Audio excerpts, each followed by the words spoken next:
হয়, মই বৰ্তমান উপস্থিত আছোঁ গোলাঘাট জিলাৰ নাহৰণি অঞ্চলত আৰু মুখ্যমন্ত্ৰীৰ এখন পত্ৰ মোৰ হাতত আছে এখন পত্ৰ আৰু এই পত্ৰখনৰ পাছতে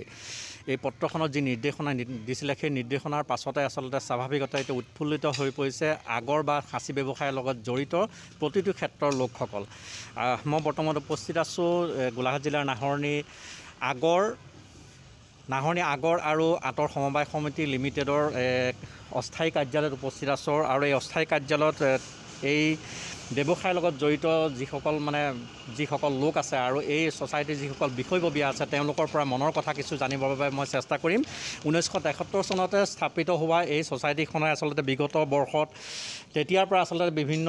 আগৰ ব্যৱসায় বৈধতাৰ ক্ষেত্ৰত তেওঁলোকে বিভিন্ন ধৰণে দাবী উত্থাপন কৰি আহিছিলে আৰু কি ধৰণে বৈধতা প্ৰদান কৰিব পাৰে বা আগৰ ব্যৱসায়টো কি ধৰণে মুকলিভাৱে কৃষকসকলে হওক বা ব্যৱসায়ীসকলে কৰিব পাৰে তাৰ প্ৰতি তেওঁলোকে বৈধতা প্ৰদানৰ প্ৰতি তেওঁলোকে বিভিন্ন সময়ত দাবী উত্থাপন কৰি আহিছিলে প্ৰতিখন চৰকাৰৰ দিনতে। আজি এটা নিৰ্দেশনা যোৱা কেইদিনমানৰ আগত এটা নিৰ্দেশনা আচলতে মুখ্যমন্ত্ৰীয়ে জাৰি কৰিছে।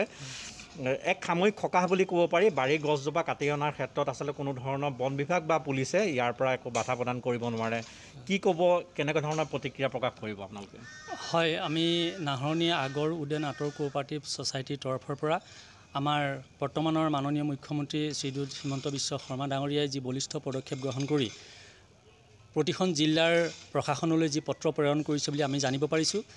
আমি তাত যথেষ্ট উৎফুল্লিত হৈছোঁ, কিয়নো 1970 চনতে প্ৰতিষ্ঠা লাভ কৰা এই সমবায় সমিতিখনে 1978 চনত যেতিয়া চৰকাৰে এই ব্যৱসায় অবৈধ বুলি ঘোষণা কৰিছিল তেতিয়াৰ পৰাই আমাৰ এই সমবায় সমিতিখনে বৈধতা প্ৰদানৰ ক্ষেত্ৰত বা কৃষক আৰু ব্যৱসায়ীসকলক ন্যায়িক মৰ্যাদা দিয়াৰ ক্ষেত্ৰত প্ৰতিখন চৰকাৰ তথা বিভাগক আবেদন নিবেদন কৰি আহিছিল। তাৰ ফলশ্ৰুতিতেই আজি বৰ্তমানৰ মুখ্যমন্ত্ৰী ডাঙৰীয়া আমাৰ সাধাৰণ কৃষক ব্যৱসায়ীসকলৰ সুবিধাৰ্থে সকাহ দিয়াৰ উদ্দেশ্যে